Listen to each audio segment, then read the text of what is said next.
Hello everyone, unfolding literature চ্যানেলে সকলকে স্বাগত জানাই। ওয়েস্ট বেঙ্গল স্কুল সার্ভিস কমিশনের যে এমসিকিউ সিরিজটি চলছিল সেটা আজকে ব্যাপ্তি সেট 9 নিয়ে চলে এসেছি এবং আজকের টপিক হচ্ছে একটি poem the wild swans at কুলি।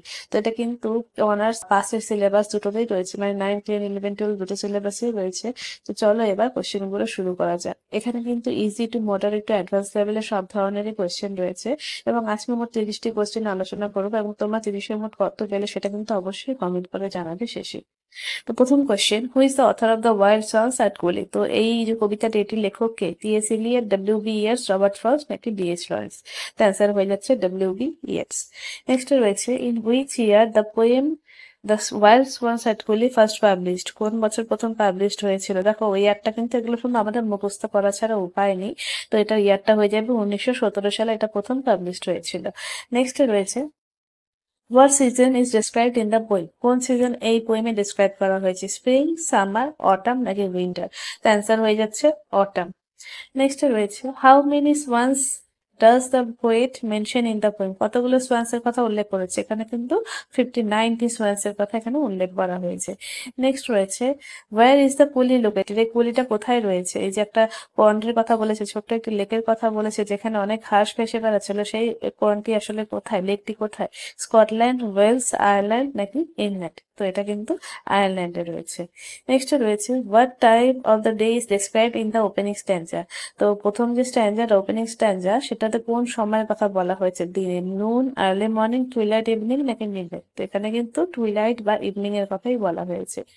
Next question number 7, how long ago had Yeats first seen the swans? তো কত বছর আগে এই সোয়ান্স গুলোকে দেখেছিল, এই হাঁসগুলোকে দেখেছিল ইয়েটস?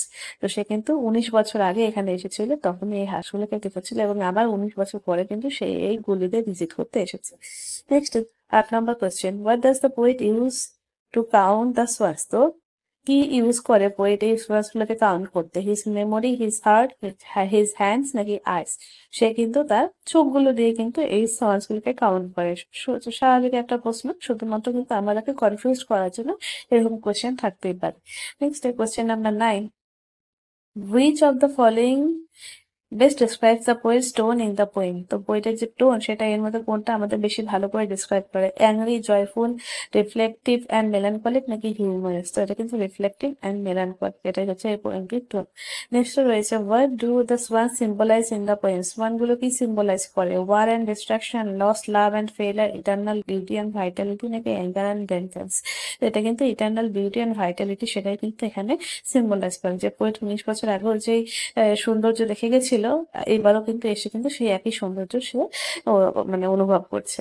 এবার 11 নম্বর কোয়েশ্চেন, এবার কিন্তু মডারেট লেভেল কোয়েশ্চেন চলে যাচ্ছি। What theme is central to the poem? এই পোয়েমের সেন্ট্রাল থিম কি? Nationalism, ageing and loss, politics and powers, technology and progress? তো এটা সেন্ট্রাল থিম সেটা হচ্ছে ageing and loss. Next, why is the poet sorrowful? কেন poet sorrowful? He misses the homeland, he lost his job, he feels the passing of youth and time, he is sick. তো poet এখানে ভীষণ দুঃখিত, sorrowful কেন? কারণ হি feels the passing of youth and time, তার যে জীবনে যৌবন যে শেষ হয়ে যাচ্ছে, তার যে বয়স হচ্ছে, তো এইসব কথা ভেবে কিন্তু, যে সময় যে শেষ হয়ে যাচ্ছে সেসব কথা ভেবে কিন্তু সে ভীষণ দুঃখিত। তারপরে রয়েছে, what literary form is in the poem? এই পোয়েমটা কি ধরনের literary form? Dramatic monologue, sonnet, lyrical poem নাকি ব্যালাড? তো এটা হচ্ছে lyrical poem. Next question number 14, what does Yeats compare to the swans to? এই ইয়েটস এই সোয়ান্স গুলোর সঙ্গে কিসের তুলনা করে? স্টার, সোলজার্স, লাভার্স নাকি বার্ডস অফ প্রে? তো এই সোয়ান্সদের সঙ্গে কিন্তু লাভার্সদের তুলনা করে, ঠিক আছে, কারণ এখানে কিন্তু কাপেল কথাটির উল্লেখ রয়েছে। নেক্সট রয়েছে 15 number, what is the effect of the poet changing perspective between the first and last স্ট্যান্জা? তো ফার্স্ট স্ট্যান্জার থেকে লাস্ট স্ট্যান্জার মধ্যে যে চেঞ্জটা লক্ষ্য করি সেটা কি? It shows he is angry with the swans. It reflects his growing indifference.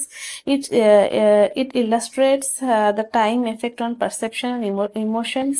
It proves his immortality. তো আমার মনে হচ্ছে এটা অ্যান্সার হয়ে যাবে option number C, it illustrates time effects on perception and emotion. তো এটাই কিন্তু সঠিক উত্তর, ঠিক আছে। এবার next 16 number question, what happens when the swan suddenly rise and fly away? কি হয় যখন এই সোয়ানগুলি হঠাৎ করে উড়ে যায় এবং মানে উড়ে যায়?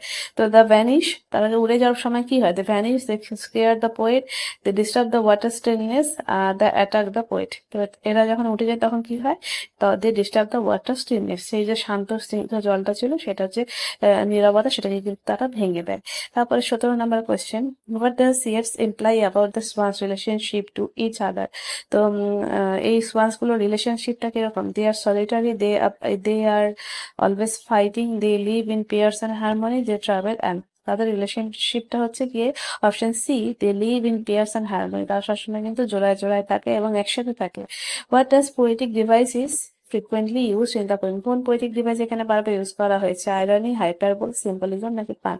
এখানে কিন্তু বারবার সিম্বলিজম ইউজ করা হয়েছে।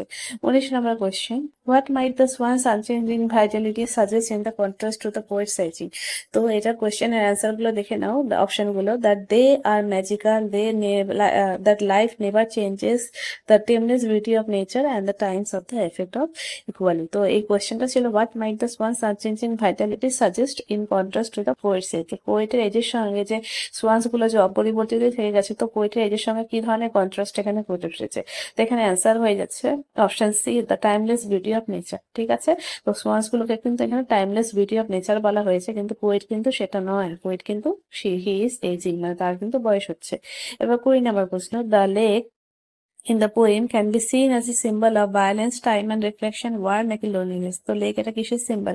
এটা হচ্ছে টাইম এন্ড রিফ্লেকশনের সিম্বল। সেই লেকটা কিন্তু একই জায়গায় একইভাবে রয়েছে, শুধু সময় চলে গেছে মাঝখানে 19টা বছর। নেক্সট কোয়েশ্চেন, এবার কিন্তু অ্যাডভান্স লেভেলের কোয়েশ্চেন ধরছি। Which stanzas reflects the moment of sudden change আর মোমেন্ট? তো হঠাৎ করে সাডেন চেঞ্জ কোন স্ট্যাঞ্জাতে হয়? First stanza, second stanza, fourth stanza নাকি ফিফথ স্ট্যাঞ্জা? তো এটা কিন্তু হঠাৎ করে যে চেঞ্জটা হয় সেটা কিন্তু ফিফথ স্ট্যাঞ্জাতে। ঠিক আছে, নেক্সট রয়েছে, what kind of mood is created by the setting sun and falling leaves? তো কি ধরনের মুড এখানে ক্রিয়েট হচ্ছে? Peaceful, joyful, bright and hopeful, sombre and contemplative নাকি কেওটিক অ্যান্ড আর্জেন্ট? তো সেটিং সান দিয়ে কি ধরনের মুড এখানে ক্রিয়েট হচ্ছে? Sombre and contemplative. Next question, the phrase brilliant creatures refers to brilliant creatures বলতে কাদের বোঝানো হয়েছে? স্টার, সোয়ান্স, পিপল নাকি অ্যাঞ্জেলস? তো ব্রিলিয়ান্ট ক্রিয়েচার্স বলতে কিন্তু এখানে সোয়ান্সদেরই বোঝানো হয়েছে। আনসার হয়ে যাচ্ছে option B, swans. Next, what is the main contrast in the poem? তো এই পোয়েমের মেইন কন্ট্রাস্টটা কি? War and peace, youth and old age, noise and silence, love and hate. তো এখানে কিন্তু ইউথ আর ওল্ড এজ, এটাই কিন্তু এখানে মেইন কন্ট্রাস্ট। ঠিক আছে, এই বৈপরীত্যটাকেই কিন্তু এখানে তুলে ধরা হয়েছে। The swan's pride can be seen as a metaphor for escape from society, decline of modern values, freedom and eternal beauty, war and violence. তো সোয়ানের যে ফ্লাইট, সোয়ান গুলো যে উড়ে যাচ্ছে, সেটাকে কিসের মেটাফর হিসেবে ইউজ করা গেছে এখানে? এখানে কিন্তু এটা কিন্তু freedom freedom and eternal beauty, option C হয়ে যাচ্ছে correct answer. 26 number question, which line suggest Yeats fear of change and mortality? Their hearts have not grown old, the pale beat of their wings above my head, upon the brimming water among the stones, unburied still lover by lover. তো কোন word গুলো এখানে suggest করছে যে use fear of change and mortality? Yeats যে Yeats এর মনে যে ভয় রয়েছে চেঞ্জ আর মর্টালিটি নিয়ে, কোন লাইনটা এখানে সেটাকে বোঝাচ্ছে? The hearts have not grown old, এই কথাটাকে কিন্তু বোঝানো হয়েছে। ঠিক আছে, তারপরে 27 number, what is the final thought or question in the poem? Final thought বা কোয়েশ্চেন কি এই পোয়েমের? Who will love me again, will I ever be young again, where will they build their next time, আর when I will write again? তো এটা হচ্ছে last যে question, final যে থট, সেটা হচ্ছে এই যে সোয়ান্স গুলো উড়ে গেল, এটা আবার কোথায় গিয়ে বাসা বাঁধবে? তো এখানে কিন্তু অপশন হয়ে যাচ্ছে C, where will they build their next time. ঠিক আছে, তো সেখানে তাদের বাসা পাও কোথায় গিয়ে, আবার কোথায় বাঁধবে, মানে নেক্সট টাইম কোথায় গিয়ে নেস্ট তৈরি করবে, সেটাই কিন্তু এখানে প্রশ্ন। What does Yeats envy about the swans? Yeats কি নিয়ে জেলাস সেই সোয়ান্সের প্রতি? Their food, their immortality and energy, their feather নাকি দেয়ার সাইলেন্স? তো তারা যে ইমর্টাল, তাদের যে এনার্জিটা যে ইমর্টাল, তাদের যে সৌন্দর্যটা যে ইমর্টাল, সেটা নিয়ে কিন্তু পোয়েট এখানে এনভি করছে। তো অপশন বি হয়ে যাচ্ছে correct answer. 29 number, how does Yeats reflects romantic ideas in this poem? Romantic ideas কিভাবে এখানে রিফ্লেক্ট করছে? Through scientific description, through political commentary, through emotional expression আর নেচার ইমেজারি নাকি থ্রু আরবান ল্যান্ডস্কেপ? তো এখানে কিন্তু বেশ কিছু নেচার ইমেজারি দেখতে পাচ্ছি, তো সেটার মধ্যে দিয়ে কিন্তু এখানে রোমান্টিক আইডিয়ালস গুলো কিন্তু রিফ্লেক্ট হচ্ছে। তো অপশন সি হয়ে যাচ্ছে কারেক্ট আনসার। এবার last question number 30, which of the following best summarises the poem's theme? তো মেন পোয়েমের যে থিম, সেটা কোনটা বেস্ট এখানে বোঝাচ্ছে? The decline of religion, the conflict between war and peace, the painful beauty of nature and the passage of time, the power of youth. তো এখানে কিন্তু the painful beauty of nature and the passage of time, এটা কিন্তু এই পোয়েমের main theme. তো এই হয়ে গেল 30টা কোয়েশ্চেনগুলো কেমন লাগলো অবশ্যই কমেন্ট করে জানাবে, এবং তোমরা 30-এর মধ্যে ঠিক কতগুলো অ্যান্সার নিজে থেকে করতে পারলে সেটাও কিন্তু অবশ্যই জানাবে। এরকম যদি আরো ভিডিও পেতে চাও তাহলে কিন্তু অবশ্যই চ্যানেলটাকে সাবস্ক্রাইব করবে, এবং আরো কম্পিটিশন বাড়াতে হলে অবশ্যই বন্ধুদের সঙ্গে শেয়ার করো। Thank you so much.